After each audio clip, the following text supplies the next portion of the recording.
Good evening, all, and welcome back to Dark Fears. Tonight, we travel deep into the frozen heart of Saskatchewan, into forgotten corners and isolated small towns swallowed by endless wilderness, places where help does not reach. In this video, you will hear 7 of the most disturbing, real, and terrifying true horror stories ever reported from this region.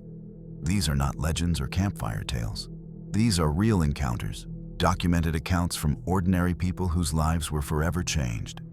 From abandoned farmhouses to empty grain silos, from creatures that should not exist to disappearances that defy explanation. Tonight, you will hear horrors that refuse to stay buried. If you are new here, make sure to subscribe to Dark Fears for daily true horror content that will keep you up at night. Hit that notification bell so you never miss when the darkness calls. Now, let us step into the shadows of Saskatchewan, where civilization ends and terror begins. My name is Ethan Caldwell, and this happened when I was 24, living in a small Saskatchewan town so insignificant it barely showed up on maps. I worked night shifts, inspecting grain elevators, tall, skeletal structures rising from flat land like monuments to isolation. I took the job because it paid well, and because I believed solitude was safer than people. That belief didn't last long.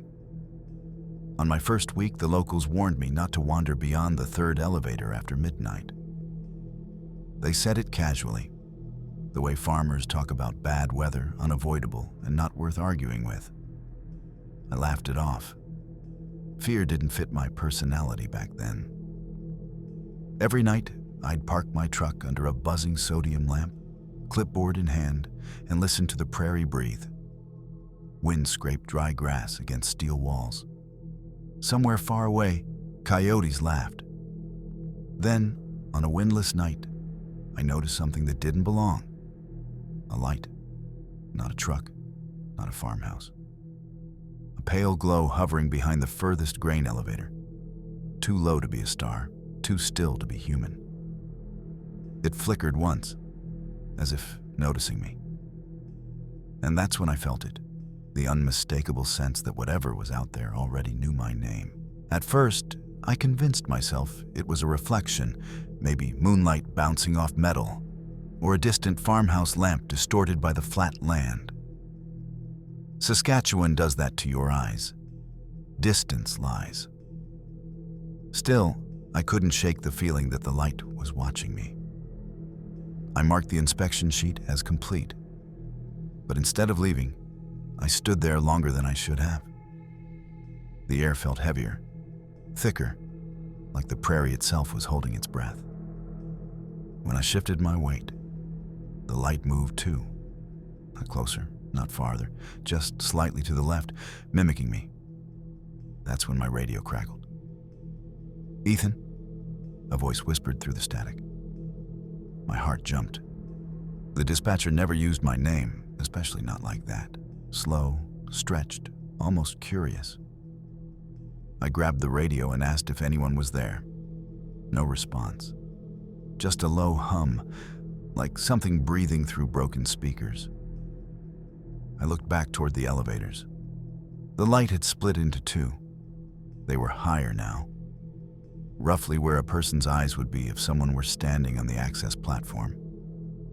Except no one could be up there. I'd locked the ladder myself. A sudden memory surfaced.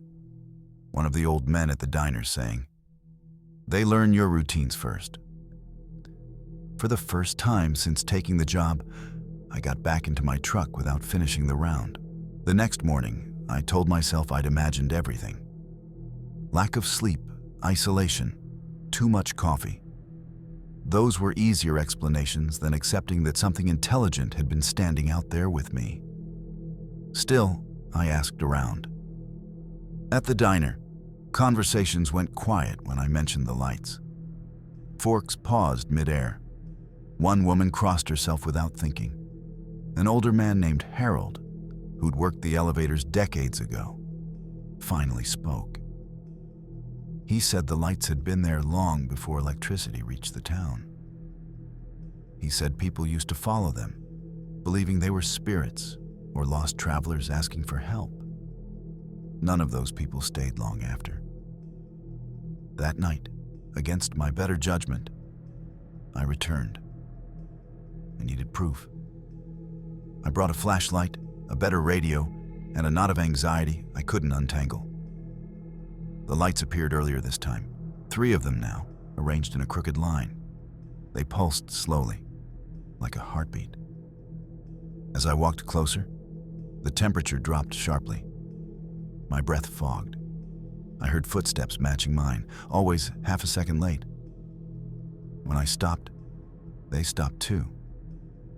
Then I heard my own voice behind me, quietly saying, "Don't turn around." I turned anyway.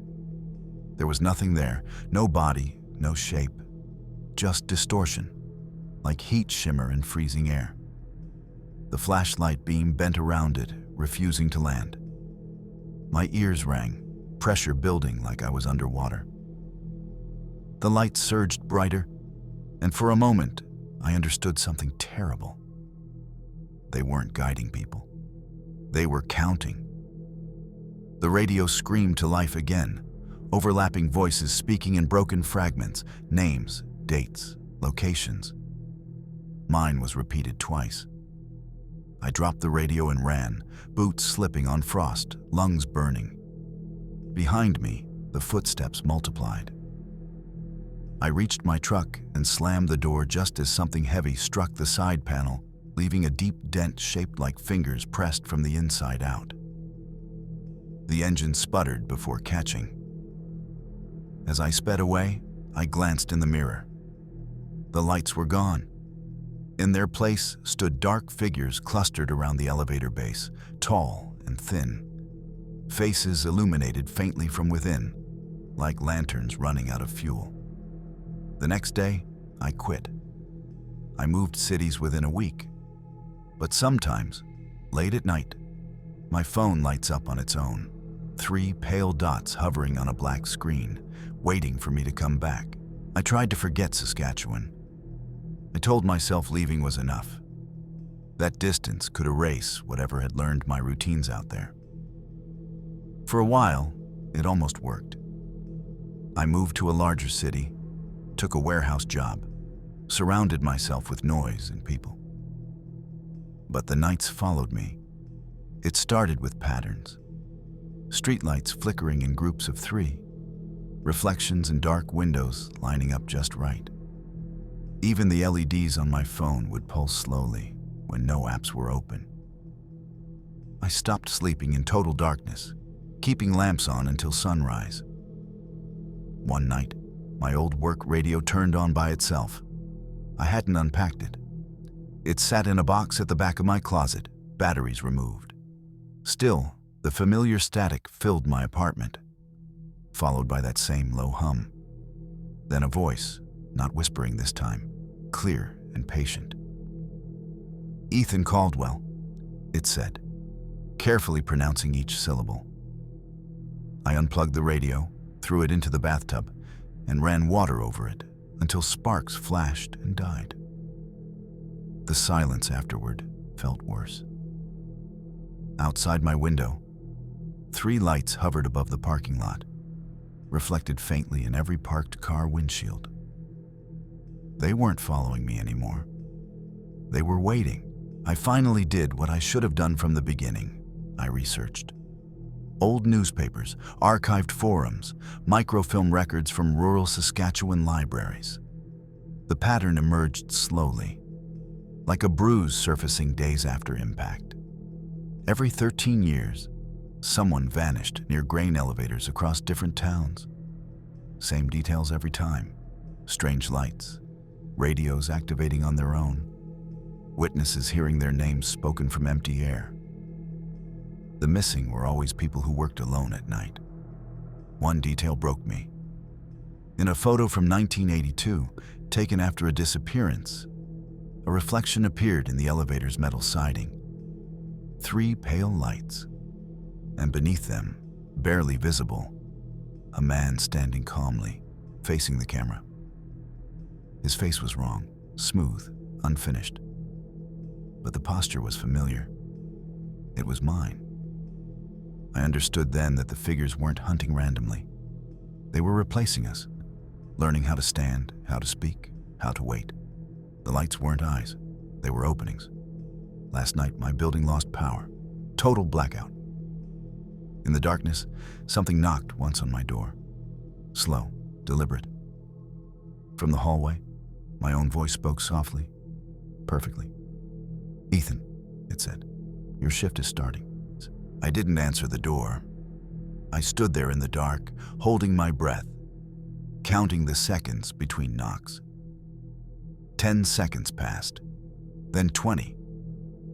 Then the handle turned slowly, testing the lock like it already knew it would fail eventually. From the hallway came movement, soft footsteps pacing back and forth, stopping directly outside my door.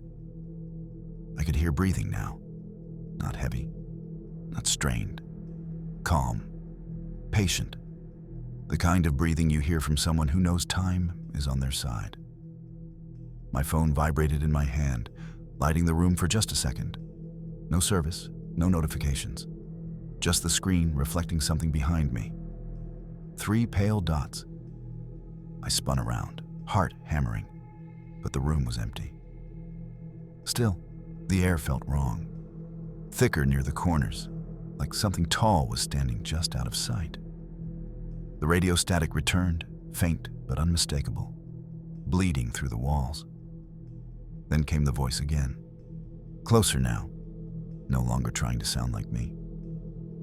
"You learned fast," it said. The door creaked inward a few inches before stopping, blocked by the chain.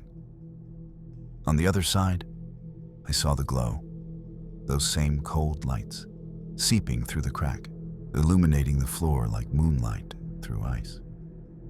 And I knew then, it wasn't here to take me. It was here to see if I was ready. The lights faded just before sunrise. The radio went silent. The hallway returned to normal, empty and harmless looking. But I didn't feel safe. I felt examined. That was 3 years ago. Since then, I've never stayed in one place longer than 13 months. I avoid night jobs. I don't answer doors after dark. I've learned to recognize when lights flicker in patterns that don't belong to electrical faults.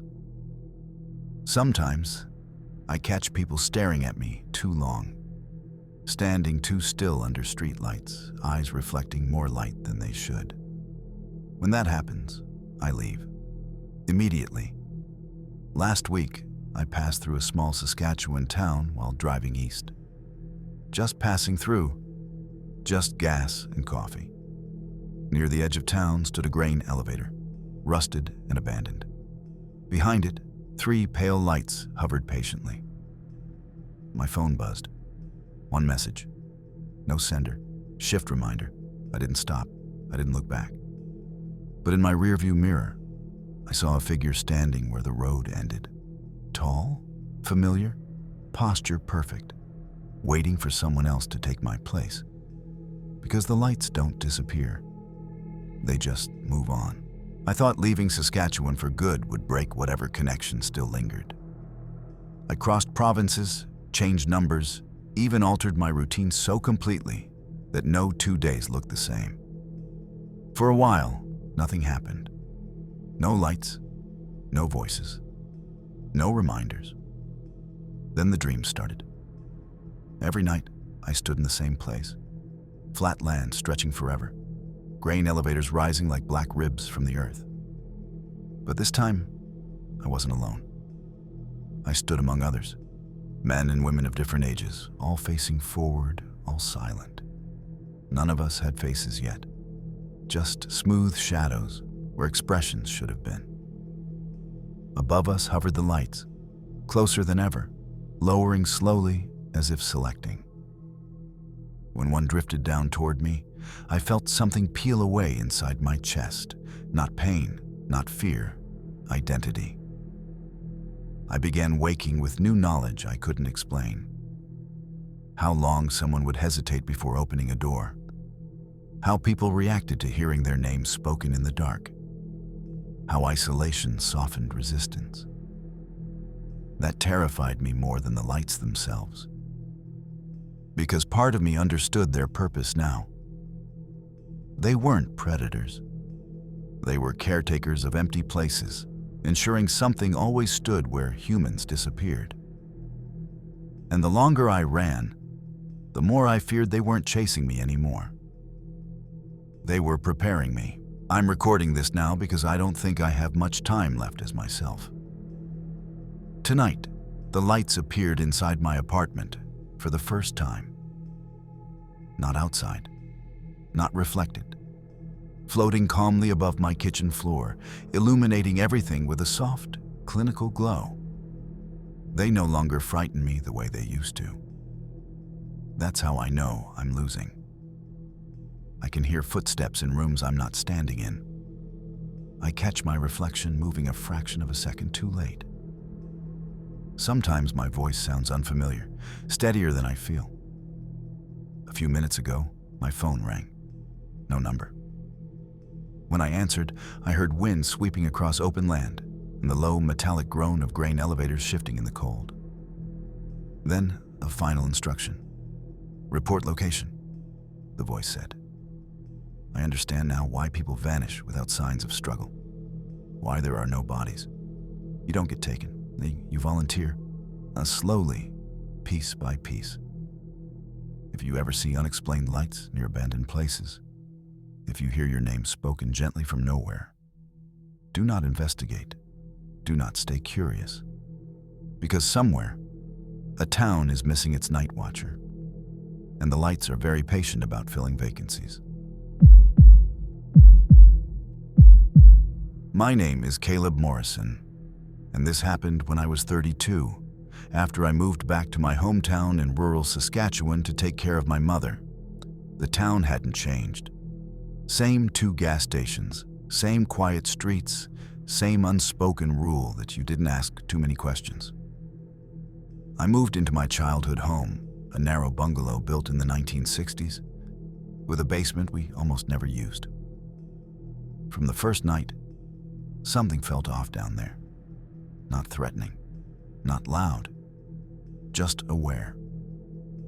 The basement door would creak open on its own, stopping halfway like it was waiting for permission.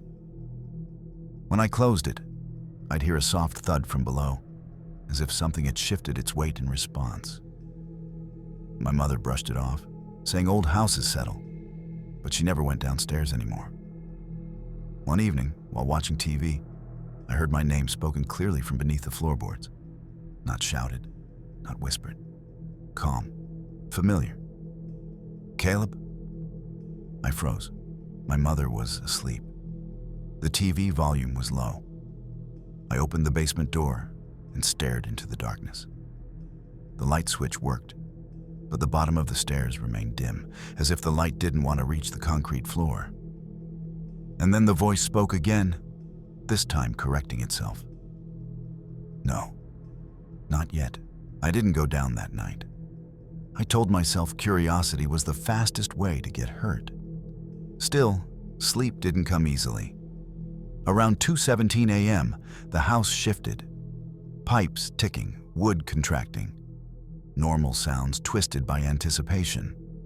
Then came the knocking. 3 knocks, evenly spaced, from below the stairs.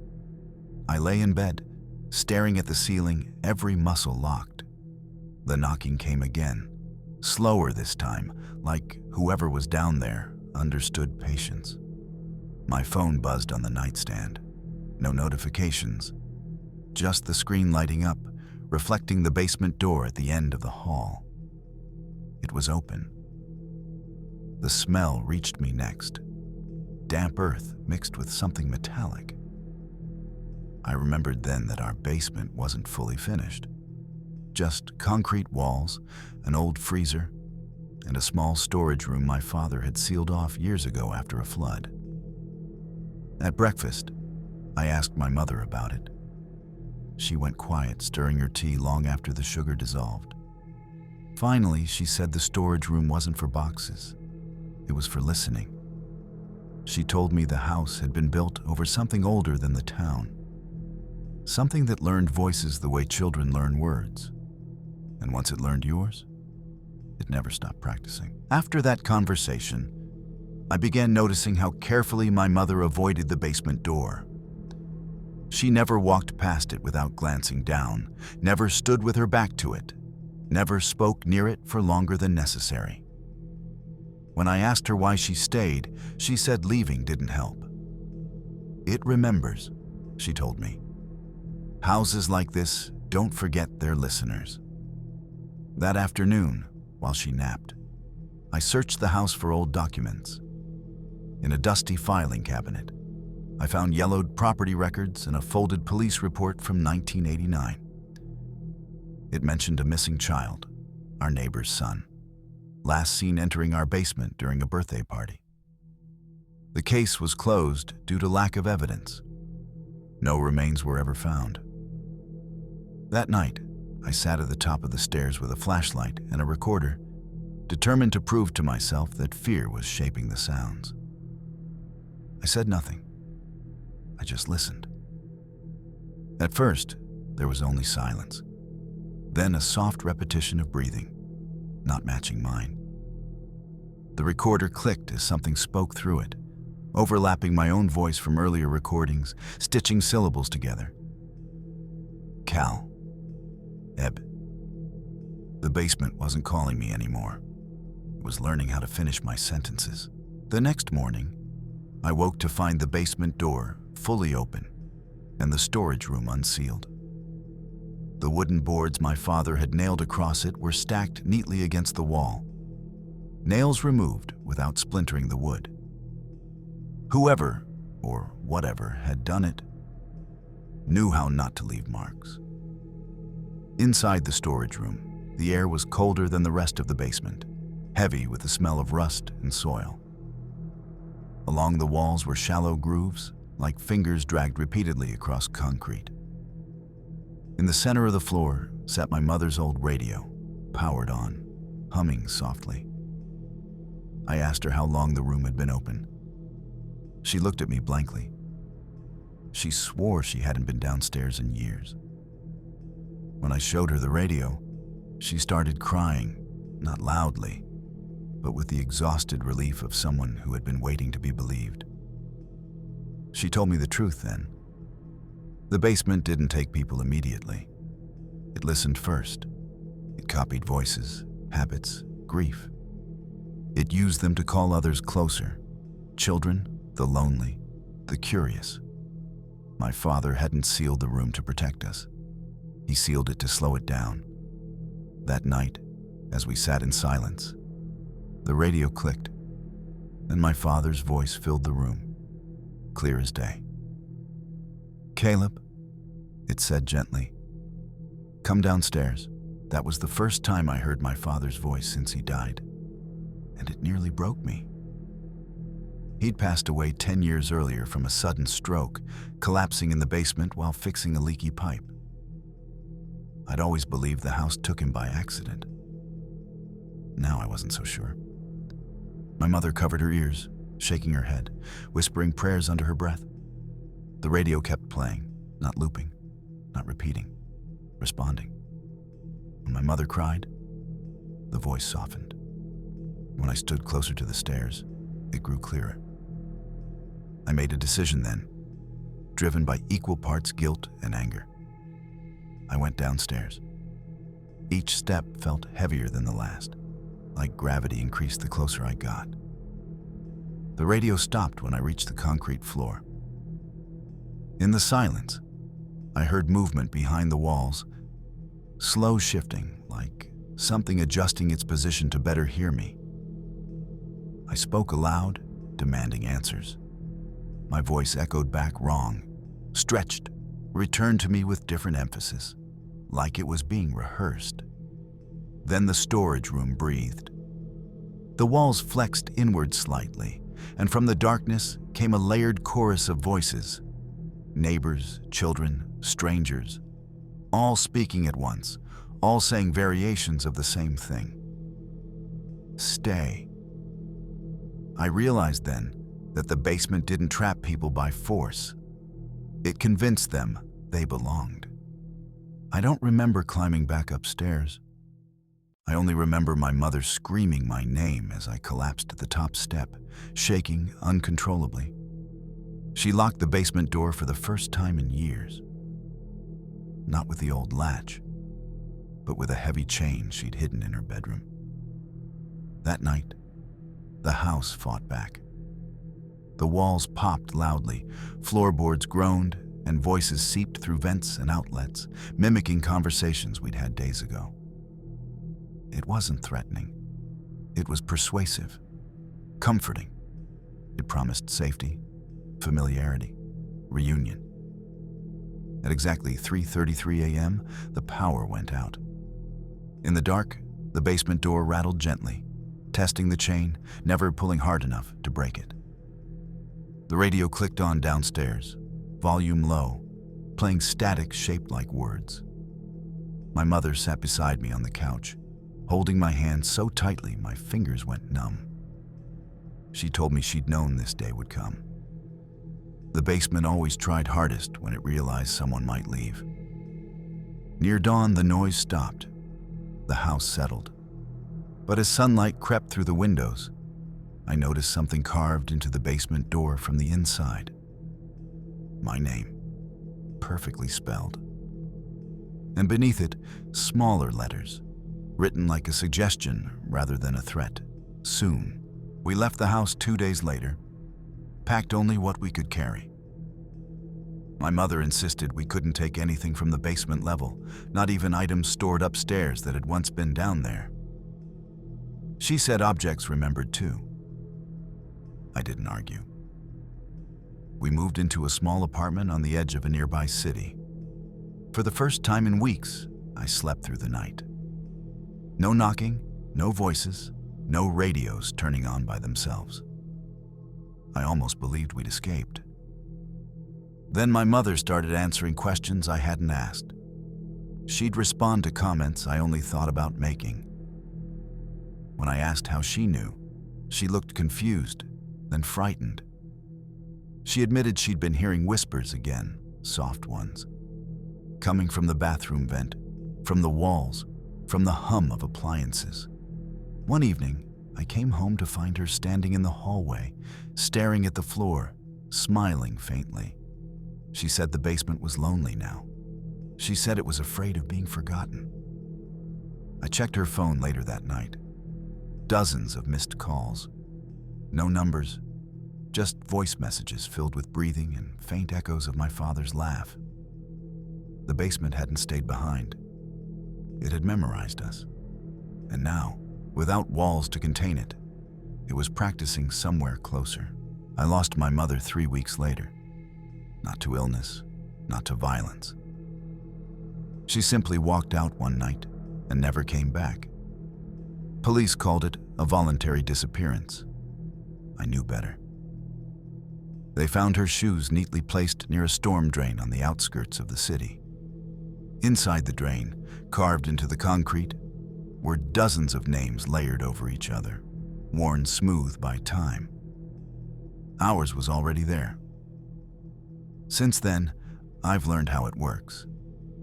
The basement was never a place, it was a mouth. A listening point where something beneath the land gathered voices, histories, grief.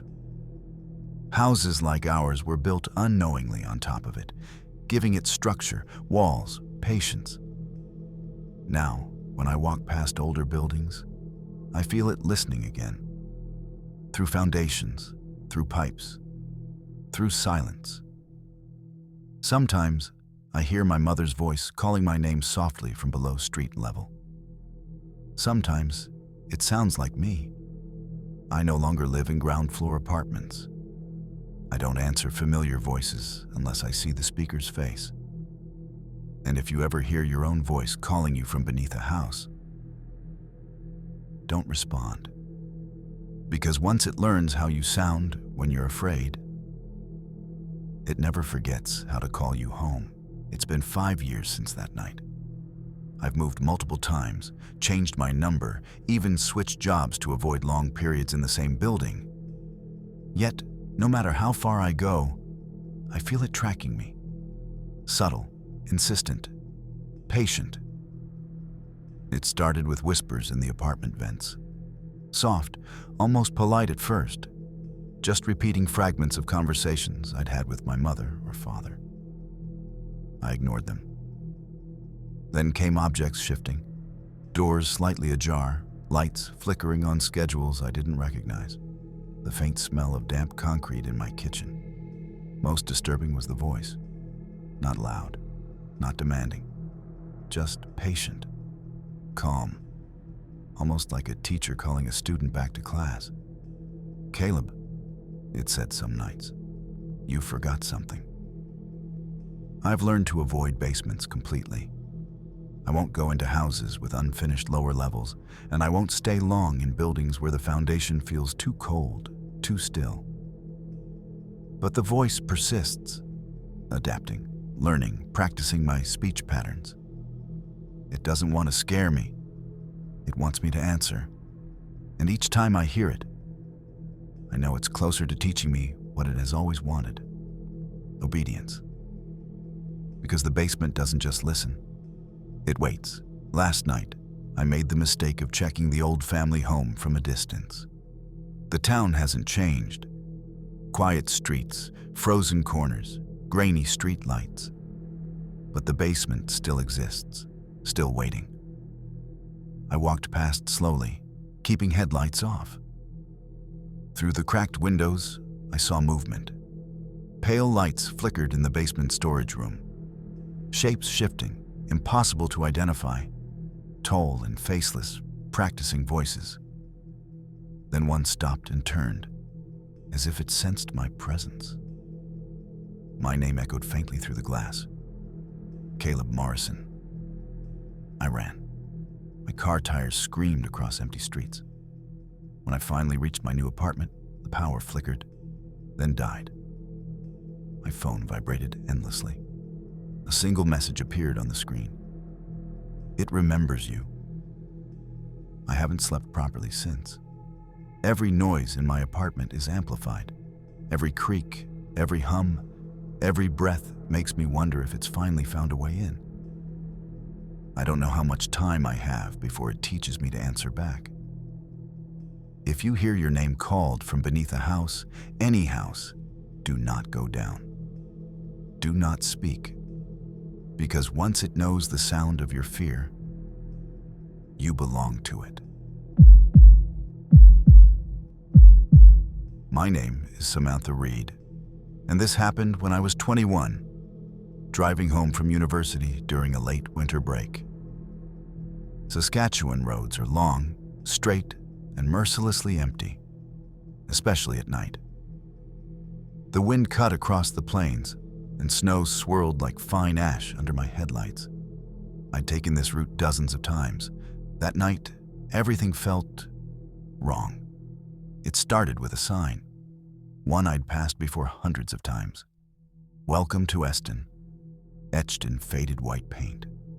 But tonight, it shimmered oddly, like the paint itself was moving. I slowed, thinking it was my eyes playing tricks. Then I saw the road. A curve I'd never noticed appeared where the straight highway should have continued. I blinked, and the snow outside thickened unnaturally.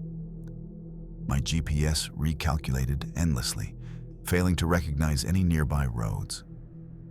As I drove, the headlights caught movement at the edge of the tree line. Shadows, but wrong shadows. They moved against the wind, against physics, sliding across the snow like oil. Then I heard it. Soft, distant at first, growing clearer with every mile. Footsteps. Not mine. Not in the snow outside. Behind me. The vanishing road, they call it in whispered local legends. I didn't know then that it wasn't a story. It was waiting. I tried to ignore it, telling myself it was fatigue, the wind, hallucinations. But the footsteps didn't stop. They followed the rhythm of my heart, quickening whenever I braked, slowing when I accelerated. I checked the rearview mirror, empty, yet I felt it, watching, measuring. The road changed again, Snowdrifts formed impossibly fast, forcing me to swerve. The yellow center line vanished under a thick blanket of white. I tried to take a detour, turning onto a side road marked on my old map, but the road looped back to the same vanishing curve. Then came voices, whispered, overlapping, familiar names.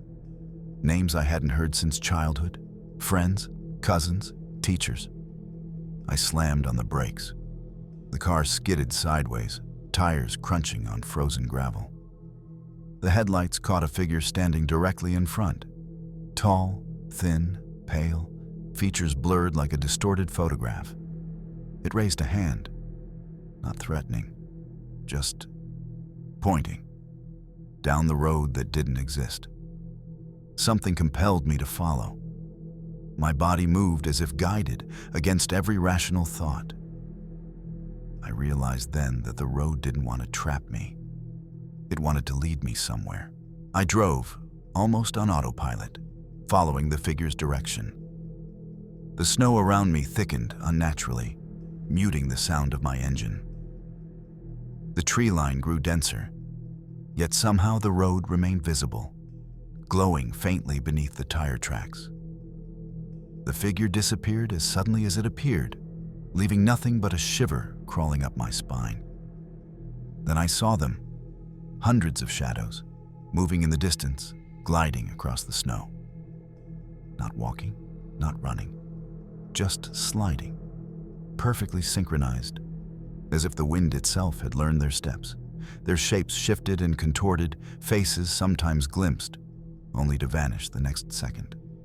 My GPS recalculated again. Still nothing. I tried my phone. No signal. Not even a flicker. Panic rose like ice in my veins. I considered turning around, but the road behind me had already disappeared, replaced by a wall of swirling snow. I pressed the accelerator, trying to outrun the growing presence. The whispers returned, louder now, like dozens of voices echoing from the air itself. I could hear my own name, stretched and broken, repeated over and over. Somewhere ahead, the curve of the vanishing road glowed brighter, inviting me forward. And I realized that if I stopped, I might never leave. The curve led to a bridge I'd never seen before, arching over black, frozen water. The figure reappeared, standing at the far end, motionless. The whispers shifted, now forming sentences I could almost understand. Warnings I ignored at my own peril. I slowed, hoping to get a better look, but the road beneath me trembled as if alive. Cracks appeared in the asphalt, glowing faintly with icy blue light. The shadows on either side began to converge, forming vague humanoid shapes, taller than trees, drifting closer with deliberate calm. I wanted to reverse. The tires refused to respond, gripping the slick surface as if magnetized. My hands shook violently on the steering wheel, breath fogging the windshield, heart hammering against my ribs. From the edge of the bridge, the tall, pale figure raised both arms, and all the shadows froze. The road ahead shimmered like liquid ice, reflecting the lights in impossible angles. It beckoned me forward, and I knew the curve wasn't a road anymore. It was a threshold. Some part of me screamed to stop, to turn around. But the other part, terrified, curious, kept moving. And the vanishing road hummed, waiting for my answer. I crossed the bridge, tires squealing against the ice beneath. But the world on the other side was no longer familiar. The snow became thick fog, hiding the edges of the road. Headlights barely cut through it, revealing glimpses of the same pale shadows drifting along the tree line. They didn't move toward me. They moved with me, matching every turn, every adjustment. Then I saw it, a smaller curve off to the right, narrow, barely wide enough for my car. It didn't appear on my GPS or any map. I felt drawn to it, as though something deeper than fear compelled me. Whispering voices wrapped around me, urging me forward. My own name echoed in fractured, overlapping tones. I glanced in the rearview mirror. The road behind me was gone. Not covered in snow. Gone. The asphalt itself seemed to have evaporated. Panic surged, but stopping was impossible. My tires gripped the foggy surface like I was meant to continue. As I followed the curve, the pale figure reappeared on the roadside, closer now. It raised a hand, almost casually, pointing to the horizon, where a distant glow hinted at a town that couldn't exist. The vanishing road wasn't just a road. It was a lure. The glow ahead grew brighter as I drove, revealing a small cluster of lights resembling a town. But everything was slightly off. Buildings leaned at impossible angles. Streetlights flickered with unnatural colors. The air felt heavy, almost solid, like I was pushing through syrup. I slowed, trying to make sense of it, but the whispers intensified. They no longer mimicked voices I knew. They were a chorus of every sound I'd ever feared. Distant screams, distorted laughter, metallic clangs, faint cries of people I didn't recognize. Yet beneath the chaos, one phrase repeated, perfectly clear. Almost home. The pale figure appeared again, standing in the middle of the street, its form stretching impossibly high. As I drew closer, its shadow merged with the other drifting figures, creating a moving wall across the road. I couldn't stop in time. My car tires skidded, sending sparks across the icy surface. Then everything froze. The whispers ceased. The shadows held their position. I could see reflections in the fog. Cars that had vanished years ago, people who had disappeared along these roads. Mirrors of lives swallowed by the vanishing road. And I understood the terrible truth. It wasn't finished with me yet. The shadows began moving again, this time faster, gliding toward me from every side. The road ahead shimmered like liquid, twisting and stretching, impossible to navigate. My hands gripped the wheel until my knuckles turned white. Every instinct screamed to stop, but the car refused. It seemed alive, compelled to move forward, as if the vanishing road itself had taken control. From the fog, voices layered over each other, forming sentences I almost understood. Don't look back. Follow. You belong. Almost home. Panic clawed at my chest, yet I couldn't stop. Every time I glanced at the rearview mirror, the world behind me was empty. Just endless white fog, swallowing the familiar roads I'd driven 100 times. Then the figure appeared directly in front of me. Not on the roadside this time, on the road. Not humanoid fully, but taller, limbs impossibly long, pale and faceless, radiating cold light that reflected in my windshield. It didn't move. It didn't need to. The road bent toward it, urging me to collide. I slammed on the brakes. Nothing. My foot pressed, tires spun, snow spraying. The figure remained perfectly still, waiting. It wasn't just a guide. It was the gatekeeper. The car finally lurched forward, drawn like a magnet toward the figure. My hands shook uncontrollably, voice caught in my throat. The fog thickened, reducing the glowing town ahead to vague outlines of impossible shapes. The whispers turned into a chorus of laughter, cries, and fragments of my own memories. My childhood, my friends, every choice I'd made. The vanishing road curved violently, almost folding over itself, and I could feel the air pressing against me. My headlights reflected dozens of pale eyes in the fog, staring from impossible angles. The gatekeeper figure extended an arm, pointing toward a narrow alley of light that glimmered like it belonged to another world entirely.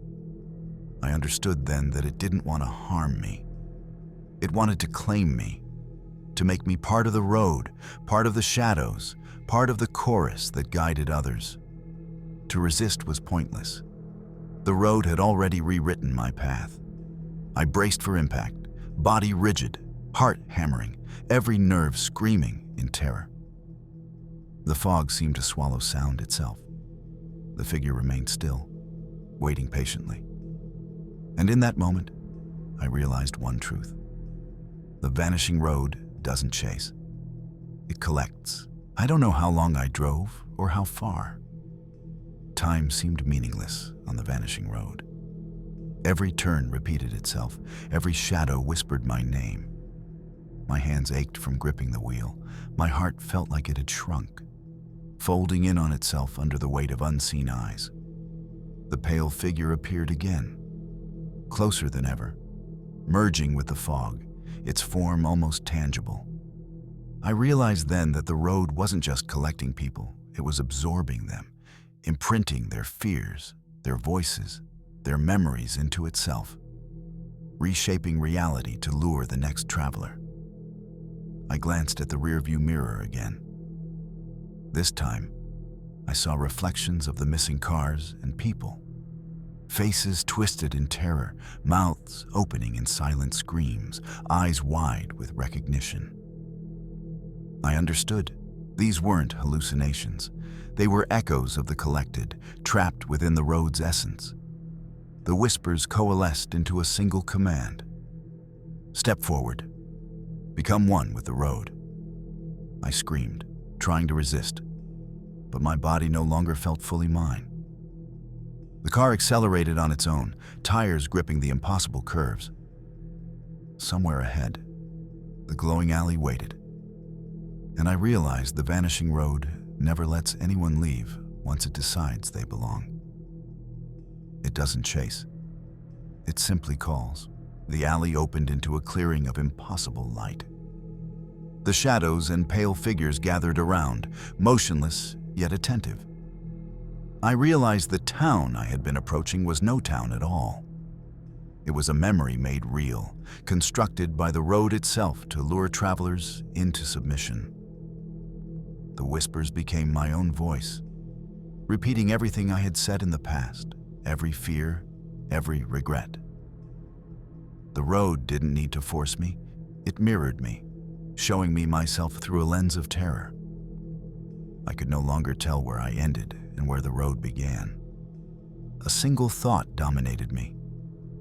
If I stopped, I would join them, become another shadow waiting to guide the next lost traveler. I pressed the accelerator one final time, trying to escape, but the road curved impossibly, funneling me into the center of the glow. For a moment, panic gave way to resignation. Then, everything vanished. I woke up in my car hours later, engine still running, headlights dim, on the same straight highway I had started on. The snow was normal. The road was normal. Yet in the rearview mirror, a shadow lingered.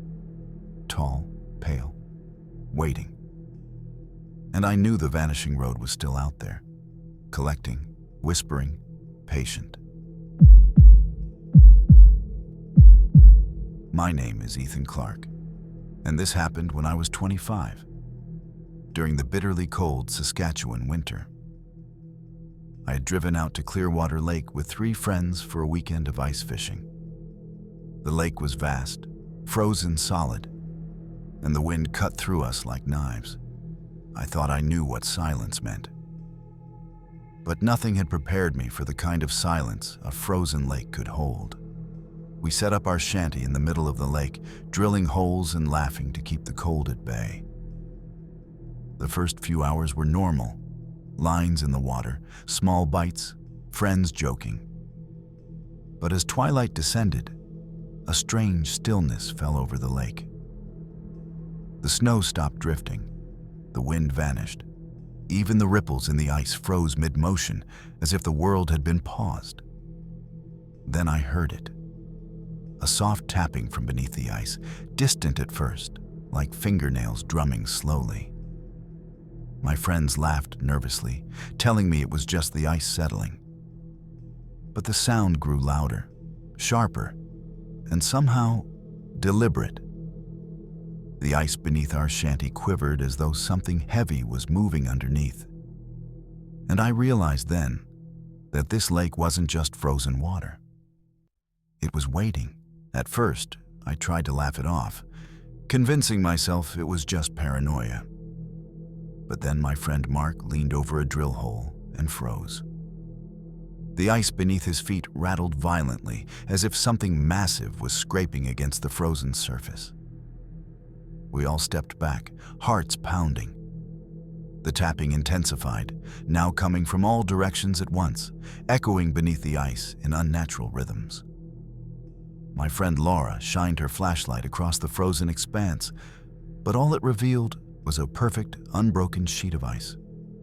Nothing. No cracks, no shadows, no movement. Just cold, silent white. And yet, the tapping followed. I knelt to the edge of our shanty, placing my hand on the ice. The vibration ran straight up my arm, deliberate, almost sentient. The wind picked up suddenly, howling across the lake, carrying with it faint whispers that sounded like the voices of people we had never met, calling our names. Then the ice beneath Mark cracked with a sharp, explosive sound. We all jumped back. A thin, dark fissure appeared, stretching fast toward our shanty. Something beneath was trying to reach us. And I realized, in that frozen moment, that this lake had been hiding something. Alive, we backed away from the fissure, hearts hammering, breaths visible in the freezing air. The ice around our shanty groaned and trembled as if it were a living thing. The tapping didn't stop. It grew faster, louder, echoing through the frozen water with a rhythm that seemed intelligent, like something was communicating or hunting. Mark grabbed a flashlight and pointed toward a distant patch of ice. There, faint depressions appeared, moving just beneath the surface, like ripples, but without water. Something massive was pacing underneath, its presence palpable even though I couldn't see it. My mind screamed to leave, to run for shore. But the shanty felt unnaturally tethered to the ice, like we were anchored to the lake itself. Then Laura screamed. She was pointing toward a dark shape slowly emerging from a small crack near the shanty's corner. It was long, black, and shadowy, its edges flickering as if the ice was bleeding darkness. The whispering grew louder, forming words now, chanting our names in a distorted, inhuman tone. I realized in terror that this lake wasn't just frozen water or natural ice. It was a trap, and it had been waiting for us all along. The crack widened rapidly, splitting the ice beneath our shanty. We scrambled backward, sliding on slick snow as the shanty groaned, its legs straining against the trembling ice. The dark figure under the surface shifted, moving toward the opening like a predator closing in. The whispers became screams, a chorus of distorted voices from beneath the ice. I tried calling out, but my voice seemed swallowed by the cold, replaced by a distorted echo of my own words. The lake wasn't just reflecting sound. It was stealing it, twisting it, feeding on our fear. Suddenly, something massive breached the surface, and for a fleeting moment, I saw it. A dark, undulating form, impossibly long, smooth yet jagged, with pale, human-like faces pressed against its side, mouths open in silent screams.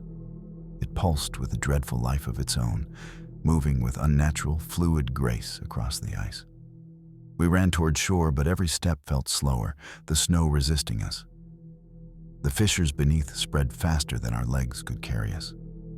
The ice seemed endless, like the lake itself had grown larger, reshaping reality around us.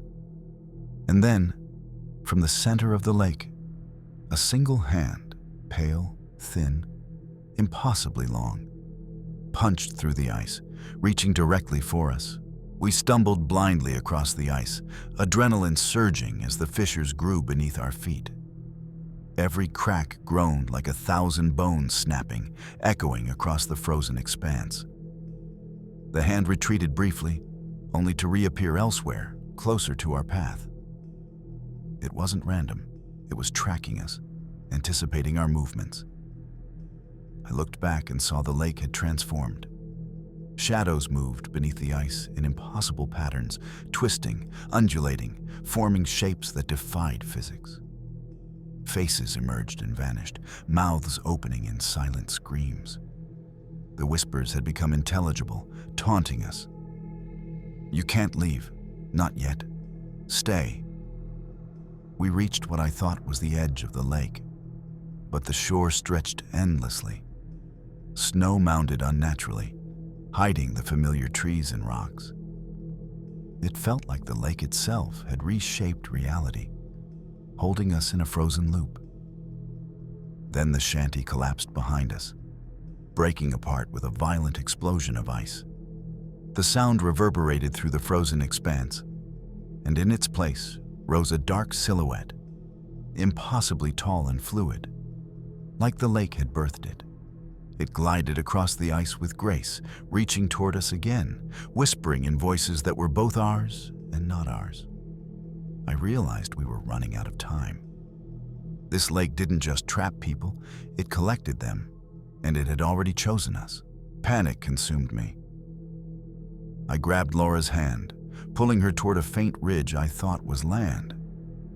But every step sank slightly, ice trembling as if alive beneath our boots. The massive form pursued silently, gliding effortlessly, its shadow stretching unnaturally across the ice. The whispering voices grew louder, overlapping, chanting our names, blending past fears and present terror into a single oppressive force. Mark screamed as a fissure opened directly in front of him, swallowing a patch of ice whole. I reached out, barely catching his arm, dragging him backward just in time. The dark mass above the fissure rippled, revealing more of its grotesque form. Dozens of pale, pressed faces, mouths opening and closing as if speaking a language of screams. The snowstorm seemed to obey it, gusts of wind pushing us toward the center of the lake, toward the dark heart beneath the ice. We ran blindly, slipping and sliding, hearts hammering. Every instinct told us to escape.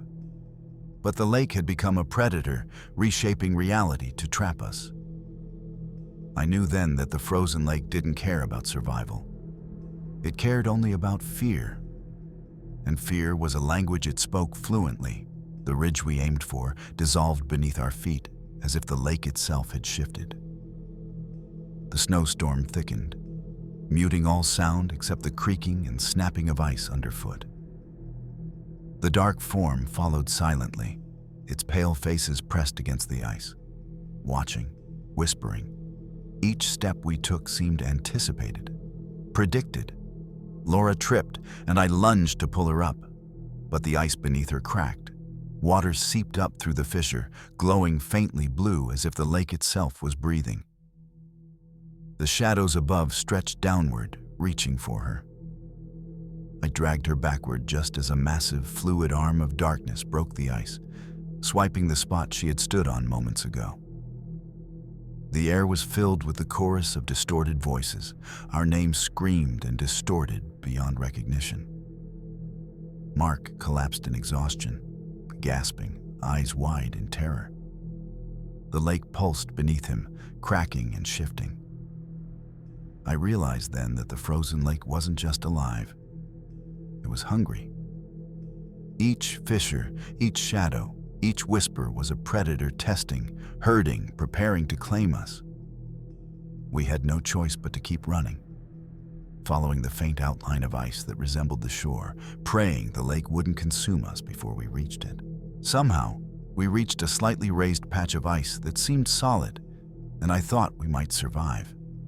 But the whispers became louder, more insistent, and the frozen lake itself began to tremble violently, fissures spreading in concentric circles around us. The dark figure glided across the ice, faster now, eyes, or whatever passed for eyes, locked on us. following our every movement. I glanced down at the lake's surface.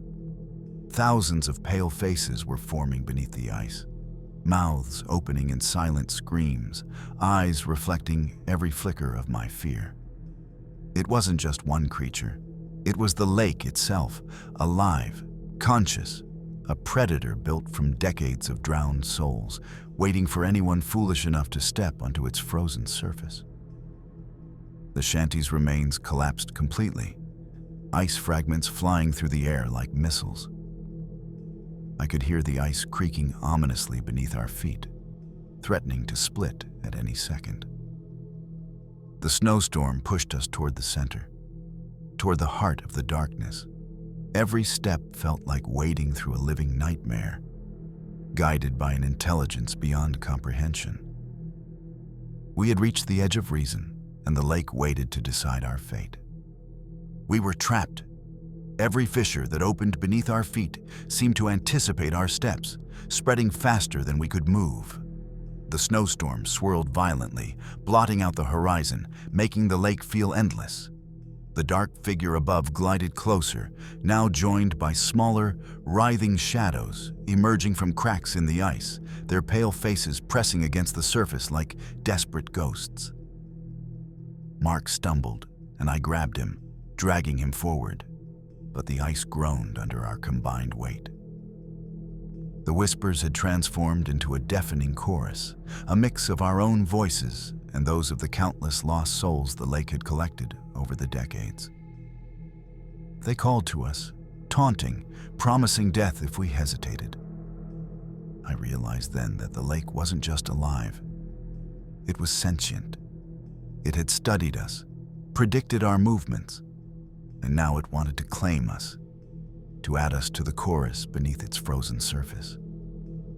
Each breath I took felt borrowed. Each heartbeat borrowed time.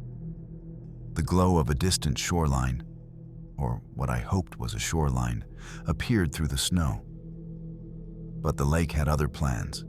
The shadows stretched outward, ice splitting beneath us, and I understood with absolute clarity. There would be no escape unless we outran the very logic of this frozen horror.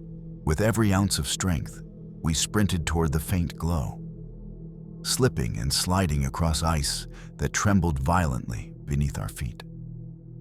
The dark form surged closer, twisting unnaturally, its countless pale faces screaming silently in the icy depths. The fissures opened around us like hungry mouths, threatening to swallow everything. I could feel the lake's consciousness wrapping around me, probing my fear, tasting it, using it to manipulate the ice beneath our feet. Laura screamed as a shadow reached for her, but a sudden patch of solid ice saved her, almost guiding her to safety.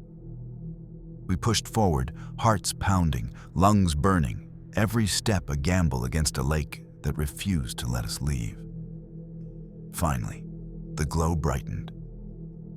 We crossed onto solid ground, or what appeared to be solid ground, and the lake retreated slightly, the shadows dissolving back beneath the ice.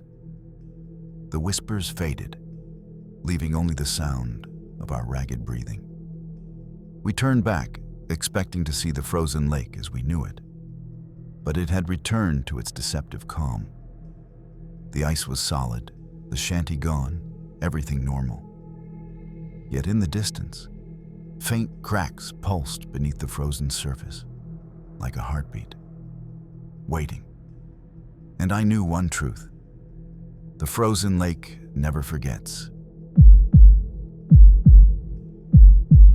My name is Claire Thompson, and this happened during a harvest festival in a tiny Saskatchewan town. I had grown up there, surrounded by endless fields of golden wheat, and the autumn nights always carried a chill. That year, my friends and I decided to spend the evening at the edge of the old farmland, where the harvest festival had set up bonfires, hay rides, and stalls. Everything seemed normal at first. Laughter, the smell of roasted corn, and the warm glow of firelight against the darkening sky. But as the night deepened, A strange unease crept in. The wheat fields beyond the festival lights swayed, though there was no wind. Shadows moved between the stalks, too fast and fluid to be human. I joked about it to calm myself, but then I heard it. The faint sound of whispers coming from the wheat, low and rhythmic, like chanting. The air grew heavy, almost tangible, pressing against my chest. My friends laughed nervously, brushing it off, but I knew something was watching, waiting for the right moment. When the bonfire flickered, I saw a tall, thin figure at the edge of the field. Its face was pale, almost featureless, and it stood perfectly still, staring directly at us. And I had the sinking feeling that tonight, the harvest was going to claim more than crops. The hayride operator, oblivious to the tension, began his rounds, and we reluctantly joined. But as the wagon moved along the dirt path, the shadows in the wheat seemed to grow taller, denser, moving in sync, like a living wall of darkness. The whispers became clearer, voices repeating our names, twisted and distorted, pulling at some primal fear inside me. I leaned forward, trying to catch a glimpse, and realized the figures weren't just shadows. They had limbs, long and thin, bending unnaturally, faces partially hidden behind the stalks. The wheat itself seemed to twist around them, almost merging with their forms. Mark, my closest friend, laughed nervously and suggested it was a prank, but his voice trembled. The wagon passed a section of the field, and I caught sight of something horrifying. A shallow pit filled with dozens of pale, lifeless faces, staring upward from the soil, mouths open in silent screams. I stumbled back, gasping, and the figures shifted slightly, tilting toward us, perfectly synchronized, as if aware we had seen too much. The whispers intensified. I realized then that the harvest night was no celebration. It was a warning. The hayride jolted over a rut, and I nearly fell, heart hammering as the figures in the wheat bent closer, their long limbs brushing the stalks like they were part of the field itself. The whispers became voices I knew. Old neighbors, classmates, even relatives I had lost years ago. Their tones were warped, twisted into something cruel, mocking, calling us closer with promises we didn't want.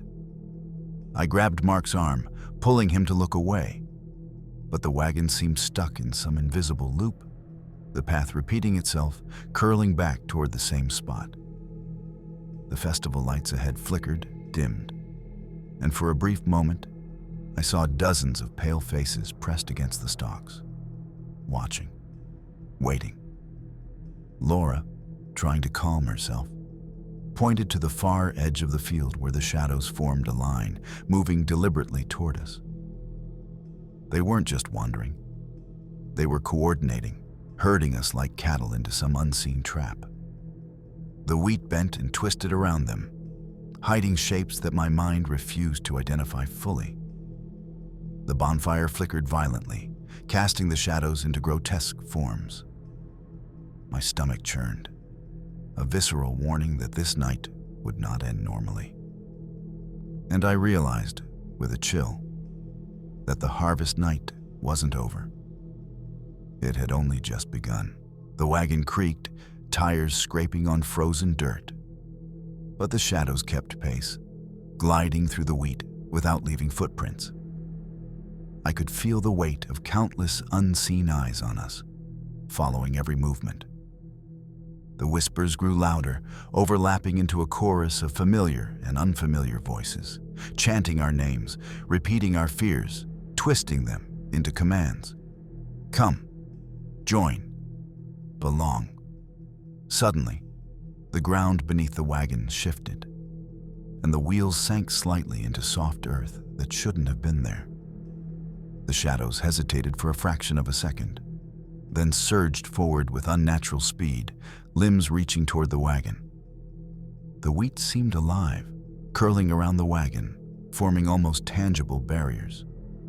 Mark screamed as one of the figures brushed his arm with impossibly long fingers. The touch was cold, like ice, and filled me with a terror I couldn't shake. Laura began crying quietly, shaking, clutching herself as the shadows pressed closer. Then, ahead of us, the bonfire blazed unnaturally high. Flames twisting into shapes resembling distorted human faces, mouths opening in silent screams. The air thickened, acrid and suffocating, carrying the whispers in every direction. I realized that the harvest night wasn't a festival anymore. It was a trap designed to claim anyone foolish enough to wander too close. Panic surged through me as the wagon lurched over uneven ground. The shadows moved faster now, almost merging with the wheat itself, their long limbs bending in impossible angles. The whispers had grown into a deafening chorus, repeating every fear I had ever had, twisting them into commands. Join us. Become one. Belong. I glanced back and froze. The pale figures weren't just in the wheat anymore. They were surrounding us on all sides, advancing with unnerving coordination. The hayride path twisted unnaturally, curling back toward the same ominous spot near the center of the field. The festival lights flickered violently, throwing grotesque shapes across the wheat, shadows lengthening and bending, some even appearing to reach for the sky. Mark grabbed my arm, shouting that we needed to jump off and run. But I hesitated, fearing the ice-cold hands that might grab us mid-step. Laura whimpered, pointing toward the center of the field where the shadows were densest. From the darkness, pale faces emerged briefly from the wheat, pressed against stalks as if watching, judging, waiting. The air was thick, almost solid, pressing against my chest with every step. I realized then that this harvest night wasn't about crops, celebration, or fun. It was about feeding on fear.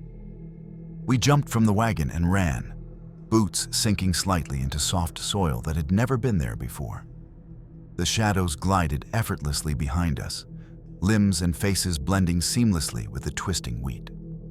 Every sound of the festival, the laughter, the music, had faded, replaced by a suffocating silence broken only by whispers of our own voices distorted beyond recognition. Ahead, I saw a faint glow. The bonfire, unnaturally tall and flickering with faces pressed into the flames, mouths opening in silent screams. The shadows moved faster, herding us like prey toward the heart of the field. I realized that we weren't escaping. The field itself was alive, reshaping paths, blocking any chance of safety. Mark tripped over a hidden mound of soil, and I yanked him up just as a long, pale hand shot out of the wheat, brushing his shoulder. The touch was icy, sending a shiver straight through me. Laura screamed and clung to me as more hands emerged, grasping, pulling, guiding us forward. I understood then that the harvest night was never meant to end. Those who entered the wheat didn't leave unchanged, or leave at all. The festival was a lure, and we were the prey. The shadows closed in, moving faster than seemed physically possible, bending and stretching like smoke through the wheat. The whispers became a cacophony of voices, some familiar, some unknown, repeating every secret fear we had ever had. Each footstep we took seemed anticipated, each movement mirrored by the long, thin figures that lurked at the edge of our vision. I looked around desperately and saw Mark struggling to stay upright. Pale hands erupted from the wheat, almost as if the ground itself was alive, grasping for him. I yanked him forward, feeling the icy grip of the field clawing at my own legs. Laura screamed as a shadow detached from the stalks, gliding directly toward us. Its featureless face seemed to stretch impossibly, as if smiling in anticipation of our terror. The bonfire ahead roared violently, flames twisting into grotesque, distorted human shapes. mouths opening in silent screams that mirrored our own. The wheat itself seemed to lean toward us, guiding our path through the field, herding us toward something unseen and inevitable. I realized then that there was no random chance in this night. The harvest night was orchestrated by the field itself, and we were running out of time. We stumbled forward, lungs burning, feet slipping in the uneven soil that seemed to shift beneath us. The shadows were relentless, moving faster than we could, their pale faces pressed against the wheat, eyes glowing faintly in the firelight. Every step felt like running through a living nightmare, guided by an intelligence beyond comprehension. Suddenly, the wheat parted, revealing a clearing at the heart of the field. The ground there was unnaturally black, soil soft and pulsing like it had a heartbeat. The bonfire had transformed into a towering inferno, flames twisting into screaming faces, each reflecting our terror back at us. The shadows gathered at its edge, limbs stretching and bending in impossible ways, forming a barrier we could not pass. Mark grabbed my arm, whispering that we had to make a choice: turn back or face the unknown at the center. The air grew thick, suffocating, carrying the voices of countless lost souls. The wheat swayed unnaturally, bending toward the fire as if feeding the inferno. I realized with horror that we weren't just being guided. We were being offered. The harvest night had chosen its sacrifice. The clearing was alive with firelight and shadows, each movement choreographed with terrifying precision. The black soil pulsed beneath our feet, like the heartbeat of the field itself. The whispers became deafening, overlapping with distorted laughter and screams echoing from every stalk around us. The shadows began advancing slowly toward the center, their pale, featureless faces now fully visible, elongated limbs reaching toward us. I realized we were trapped. There was no path forward. Every direction funneled us toward the pulsing soil, toward the inferno that had become the heart of the harvest night. Mark and Laura clung to me, trembling as I tried to think of a way out. But the ground beneath us quivered with intent. The wheat seemed to move of its own accord, guiding us closer to the center, herding us like prey toward a predator we could not see. Then the shadows paused for a moment, tilting as if acknowledging our fear, tasting it. The fire roared higher, faces stretching and screaming, feeding on our terror. I understood then that the harvest night had never been about celebration or fun. It had been a ritual, a feeding ground, a trap set for anyone who dared enter. And we were exactly what it hungered for. We exchanged a desperate glance. There was no running, no escape. The shadows advanced, their long limbs curling through the wheat, grasping at us, pulling us toward the inferno. The air thickened, suffocating, filled with whispers and screams that blended our voices with the voices of the countless souls the field had claimed over the years. I took a deep breath, bracing for the inevitable. The black soil pulsed beneath us, brighter now, almost alive, as if sensing our terror. A pale hand shot from the ground, grabbing Laura's wrist with impossible strength. I yanked her back, but the shadow closest to us twisted unnaturally, extending like smoke, forming a barrier around the center. The bonfire's flames licked the night sky, human faces screaming, mouths opening and closing without sound, staring directly at us. The wheat around us leaned, bending like living walls, herding us into the dark heart of the field. Every instinct screamed to flee, but there was no path, no way out, just the feeding ground of the harvest night itself. We survived the night, but only barely. The shadows receded with the first light of dawn, and the field returned to calm. But I knew one truth: the harvest night never forgets, and it never forgives. My name is Ethan Cole, and this happened when I was visiting my uncle's remote cabin in northern Saskatchewan. The cabin sat deep in the forest, miles from the nearest road, surrounded by tall pines and snow-laden paths. I had spent countless summers there, but that winter night was different.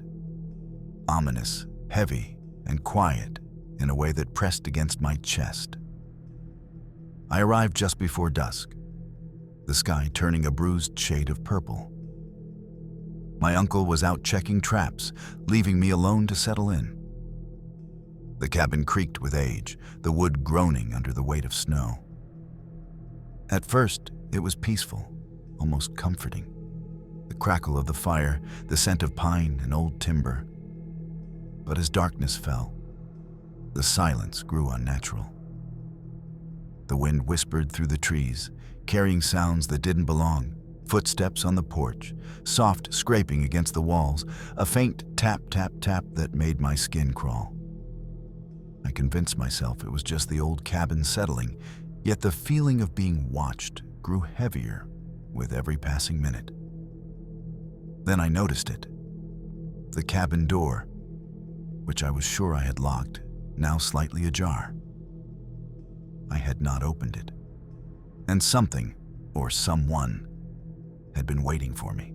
I stepped closer to the door, heart pounding, and noticed deep scratches along the frame, jagged and fresh. The tap, tap, tap continued, now echoing from inside the cabin. I grabbed a flashlight and pushed the door fully open. The interior was still, almost sterile in its silence, but I could feel the weight of something unseen pressing against me. The fire flickered violently, throwing grotesque shadows across the walls. The furniture seemed slightly moved from its usual place, though I had left it untouched that morning. I called out, my voice trembling. "Uncle, is that you?" Only silence answered, thick and suffocating. I noticed faint footprints in the snow on the porch, small, barefoot, and impossibly precise, leading from the tree line directly to the door. I had seen no one, yet the prints were unmistakable. Then the tapping moved to the ceiling, like claws skimming along the wooden beams. I froze, every nerve on edge. The air grew heavier, colder, carrying a scent of damp earth and decay. It wasn't just the cabin anymore. It was alive, watching, waiting. And I realized I was not alone. I tried to convince myself it was my imagination, that the isolation and the dark forest were playing tricks on me. But then I heard it, a faint whisper, barely audible, coming from the corner of the cabin. I froze, straining to hear. The voice was soft, almost childlike, repeating my name. "Ethan. Ethan." The flashlight trembled in my hands as I swung it toward the sound.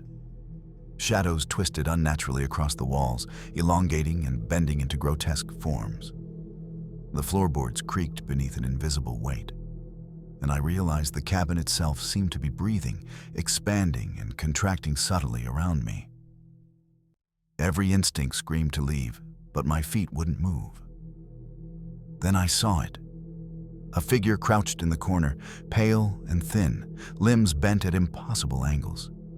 Its face was obscured, featureless, but I felt its gaze pierce through me. The whispering grew louder, multiplying into dozens of overlapping voices, some familiar, some terrifyingly alien. I stumbled backward, heart hammering, as the figure glided toward me without moving its legs, as if floating above the floor. The air grew thick, suffocating, and the cabin seemed to stretch around me, trapping me in its wooden walls.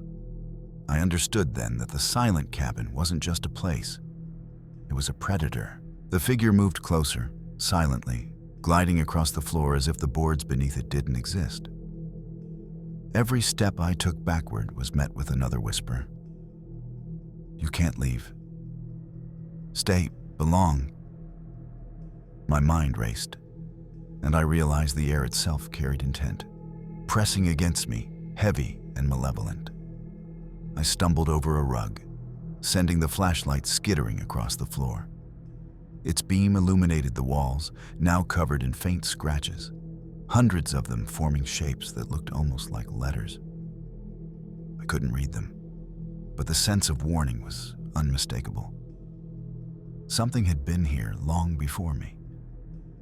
Laura's voice, or what I thought was her voice, suddenly echoed from behind me, soft and pleading. I turned quickly, but no one was there. The figure advanced again, closer this time, its form bending impossibly, limbs merging with the shadows on the floor. The whispering grew louder, faster, voices overlapping until they became a pulse, a rhythm that matched my pounding heart. I realized the silent cabin had no windows to the outside anymore, no doors I could open. It wasn't just a structure. It had trapped me inside, feeding on fear and isolation, waiting for me to break. And I was terrified I already had.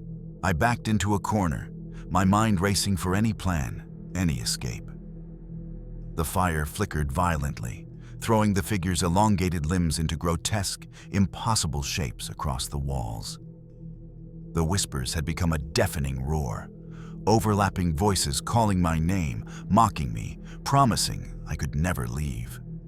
The floor beneath me groaned and shifted, like the cabin itself was alive and reshaping its interior to trap me. I could feel the walls closing in, the ceiling lowering just slightly, as though pressing me into the wooden floor. The figure moved again, sliding effortlessly toward me, limbs bending in ways that defied human anatomy. Its featureless face seemed to draw light toward it, glowing faintly. And I realized its gaze wasn't just looking, it was consuming. I grabbed a chair, swinging it desperately, but my hands passed through it as if it were smoke. The cabin seemed to mock me. The objects within it twisted, reshaped, becoming extensions of its intent. The whispers now weren't just voices. They were memories, distorted recollections of every fear I had ever felt, mixed with the terror of countless others who had stepped inside before me. I understood the silent cabin didn't want me to leave. It wanted to become me. The whispers surged into a frenzy, now joined by low, guttural growls that seemed to come from the wooden walls themselves. I stumbled toward the door, desperate for escape, but the cabin's interior had warped. Walls stretched, doorways elongated, and the floor tilted unnaturally beneath my feet. Every instinct screamed that I was no longer in the cabin I had known. The figure's approach was relentless, limbs sliding along walls and floor in impossible angles, shadow merging with shadow. I could feel it reaching into me, probing my fear, feeding on it, twisting it. The whispers called my deepest insecurities, my past failures, my hidden guilt, and I could feel myself weakening under their weight. In a moment of sheer panic, I grabbed a fireplace poker, swinging blindly. The figure recoiled, not from the weapon, but as if it was amused by my resistance. I realized then that the silent cabin thrived on our fear, shaping reality itself around it, testing me, stretching me to the breaking point. Every second that passed, I felt the cabin pulling me closer to the shadows, closer to the featureless entity that had claimed this space. And I knew. Survival meant confronting the impossible. The figure advanced, sliding across the warped floor with limbs bending at impossible angles, its featureless face fixed on me. The walls seemed to pulse with every beat of my heart, closing in and twisting around the room. I could feel the whispers vibrating through the wood itself, calling, coaxing, threatening. I realized then that the silent cabin was alive. Not just alive, but intelligent. It knew me. I backed into the fireplace, the last solid object I could use as a barrier. The shadows reached through the floorboards, twisting around my legs, trying to pull me down. My flashlight flickered and died, leaving only the glow of the dying fire, which cast grotesque, dancing shadows that seemed to mock my panic. The air grew heavy, suffocating, each breath like inhaling a dark, viscous substance. The whispering became voices I recognized, my own voice calling me toward the center of the room, repeating my fears aloud, echoing back in a distorted, mocking tone. The figure hovered closer, merging with the shadows on the walls, becoming impossible to separate from the room itself. I understood fully then. The silent cabin didn't just trap you. It became you. Panic clawed at me as I searched for a way out, any weak point in the cabin's suffocating walls. The floor shuddered beneath my weight, bending and creaking in impossible angles. The figure's presence pressed in, the air around it vibrating with whispers and low, guttural hums that made my teeth ache. Every object in the room, the table, the chairs, even the fire poker, twisted subtly, moving slightly as if controlled by the entity itself. The fireplace embers flared suddenly, throwing the shadows into grotesque, elongated forms that stretched across the walls and ceiling. The figure extended its limbs impossibly, touching the edges of the room without moving its body, creating the sensation that the cabin itself was trying to consume me. I stumbled, falling to the floor, and the shadows surged closer, swirling around me like dark smoke, whispering, mocking, pulling at my very sense of self. My reflection in the cracked window appeared warped, twisted into a version of me I didn't recognize. Eyes hollow, face pale, expression frozen in terror.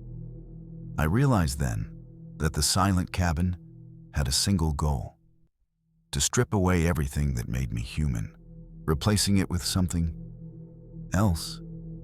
And I had to fight, or I would be lost forever. I scrambled toward the door, heart hammering in my chest. But the cabin seemed to stretch endlessly ahead of me. Every step I took felt like wading through thick darkness, the shadows sliding along the walls, twisting around me, whispering my deepest fears. The figure hovered closer, limbs stretching unnaturally, merging with every shadow in the room, until it seemed the entire cabin had become one entity. Alive, aware, hungry. I grabbed the door handle and yanked, but it wouldn't budge. The cabin pulsed around me, walls bending, ceiling lowering, floorboards twisting. The whispering was deafening now, overlapping with distorted echoes of my own voice, mocking my panic and hesitation. I could feel the entity probing, reaching into my mind, dissecting my memories, twisting them into fear. I realized then that the silent cabin didn't just want to trap me physically. It wanted my mind, my essence, my very sense of self. Every instinct screamed to resist. But I could feel myself weakening under the weight of the whispers, under the oppressive, suffocating presence of the figure. The room seemed infinite, stretching beyond logic. And I understood fully. The cabin had no intention of letting me leave unchanged. Or at all. In a last desperate move, I slammed myself against the door, using all my weight and willpower. The cabin groaned and pulsed as if resisting, but the door finally gave way. I burst into the cold night air, gasping, snow crunching under my boots. The forest around me was silent, the wind still, and the cabin loomed behind me, dark and still, almost serene. I didn't look back as I ran through the snow toward the road, heart racing, lungs burning. The whispers faded gradually, replaced by the soft rustle of pine trees. By the time I reached my uncle's truck, dawn was breaking, casting pale light over the frozen forest. I returned that winter with my uncle, but the cabin had changed. Its windows seemed darker, its shape subtly twisted, and I could swear the shadows inside had shifted, aware I had left. I never spent another night there alone. The silent cabin waits for the next visitor, patient, intelligent, and hungry. It doesn't just trap you, it remembers, it waits, and it never forgets. My name is Clara Jensen, and this happened during a winter trip with friends to a remote frozen lake in northern Saskatchewan. The lake was vast, stretching beyond what the eye could see, surrounded by dense pine forest and cliffs dusted with snow. We had come to skate and explore, but there was an uneasy stillness in the air, a frozen quiet that pressed against our chests. It began as a fun afternoon, laughter echoing across the ice, our skates carving long lines through the glassy surface. The sun dipped toward the horizon, painting the ice a bruised shade of blue and purple. But as the light faded, I noticed something odd. Shadows beneath the ice, moving in ways that didn't match the currents or the reflections of trees. At first, I told myself it was just the ice, cracks and imperfections playing tricks on my eyes. Then I saw a shape emerge, pale and vaguely human, frozen mid-motion beneath the surface, as if trapped between life and death. A chill ran down my spine, stronger than the winter air, and a whisper carried across the lake, soft but unmistakable. "Don't go." I realized, too late, that the lake held secrets far older and far darker than we had imagined.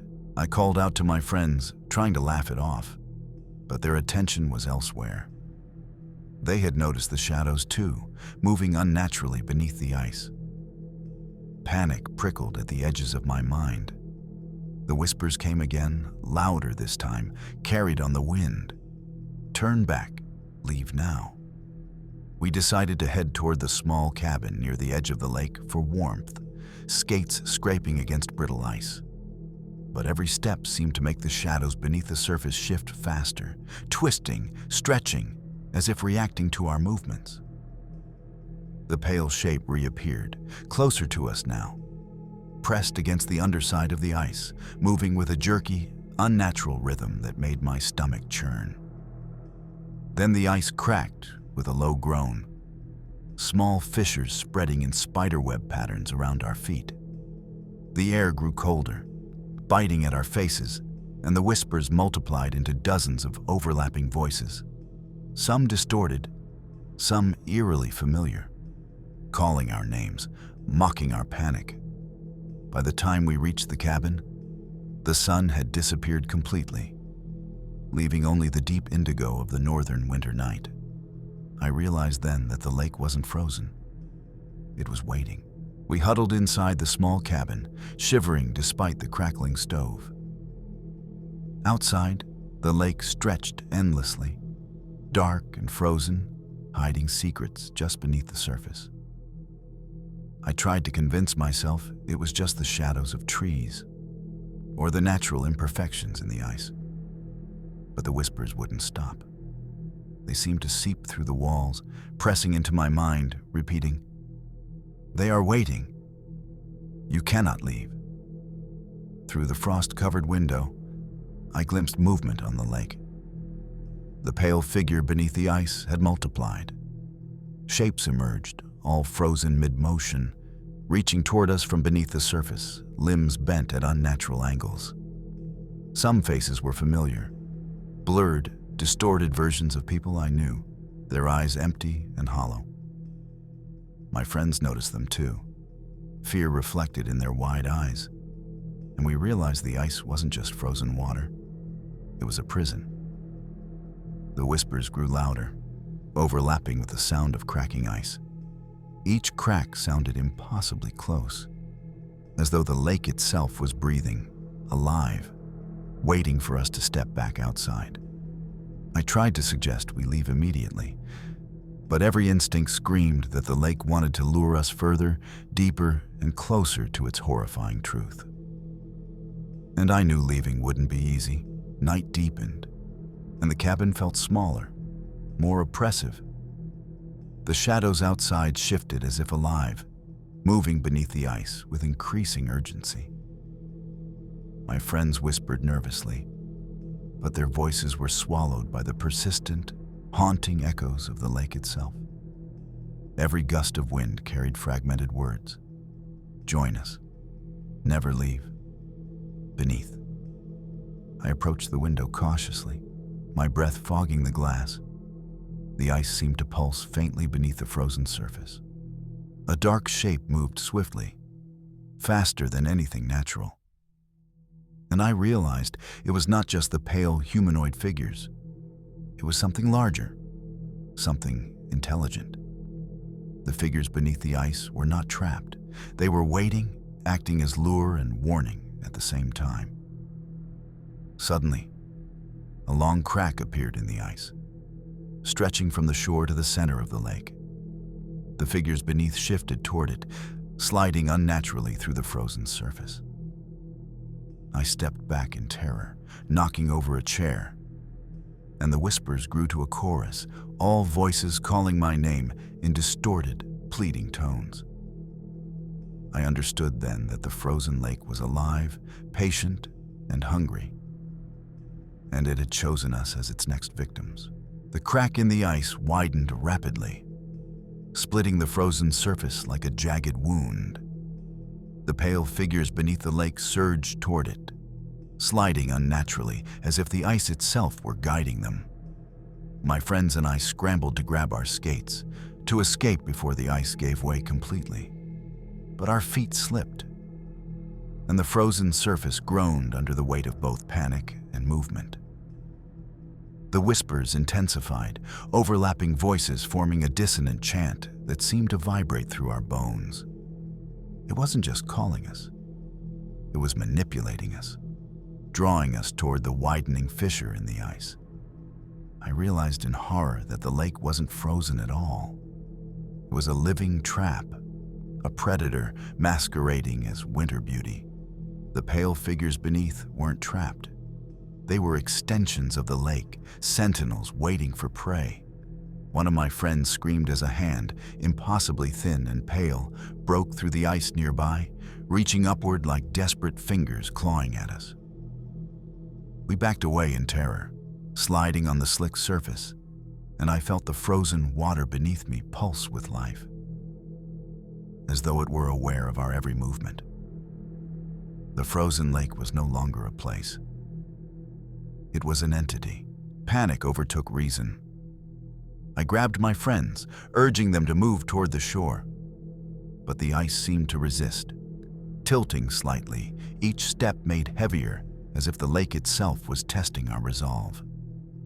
The figures beneath the ice glided faster now, some breaking through in small, pale hands, others pressing their faces against the underside of the surface, mouths frozen mid-scream.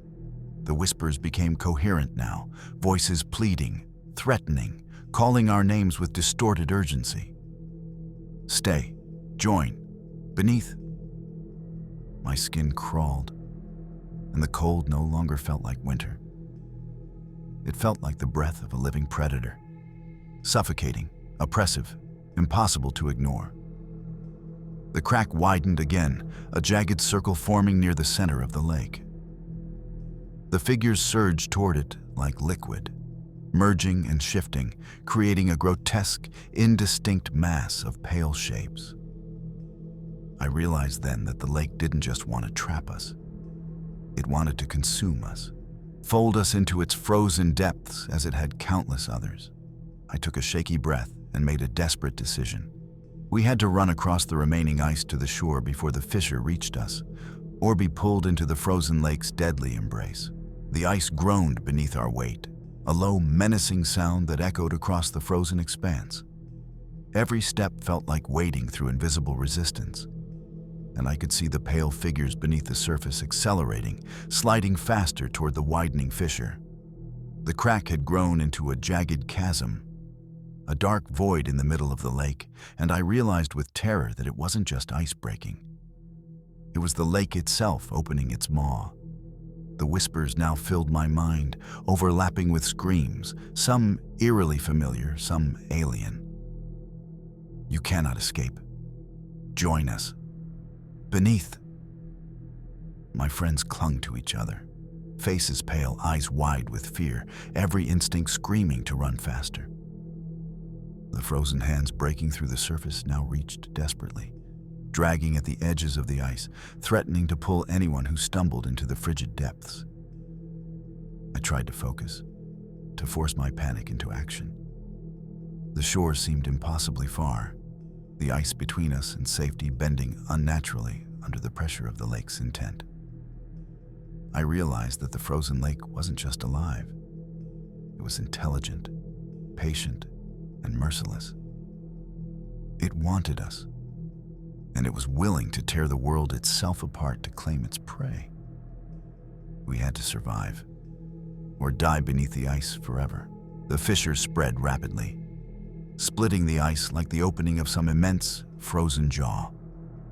The pale figures beneath the surface surged toward it, sliding in unnatural ways, some pressing their frozen faces upward, mouths mid-scream. The wind carried the voices of the lake now, distorted, chanting in unison, "Join. Beneath. Forever." I grabbed my friends, urging them to sprint across the thinning ice, but each step was a battle. The ice quivered beneath us, threatening to buckle, and every gust of wind seemed to carry hands, claws, or some unseen force reaching for us. The figures beneath the ice pressed against the surface like water boiling with shadow, each motion faster, more insistent, more alive than we could comprehend. My mind screamed to keep moving, and we did, sliding and stumbling toward the distant tree line. I could feel the lake's intent pressing into my chest, whispering promises of death and despair, trying to pull me back, to make me stumble into the chasm. The crack widened behind us, splitting the ice with a sound that made my teeth rattle. I realized then that the frozen lake didn't just trap bodies. It trapped souls, memories, and hope itself, consuming everything in its cold, merciless grip. The fissure stretched wider, a jagged black wound across the frozen lake. The pale figures beneath the ice surged toward it with unnatural speed, some breaking through the surface entirely, their frozen hands clawing at our feet, their mouths open in silent, eternal screams. The wind carried the whispers of the lake, now deafening in my ears. "Join us. Beneath. Forever." Panic took over completely. My friends and I scrambled, slipping and sliding across the ice, each step a battle against both the frozen surface and the lake's malevolent intent. The shadows beneath the ice shifted constantly, some forming human-like shapes, others stretching into grotesque, inhuman limbs. I realized in a cold, sinking moment that the lake wasn't just a frozen body of water. It was alive, intelligent, and it fed on fear, amplifying it to trap anyone who dared cross its surface.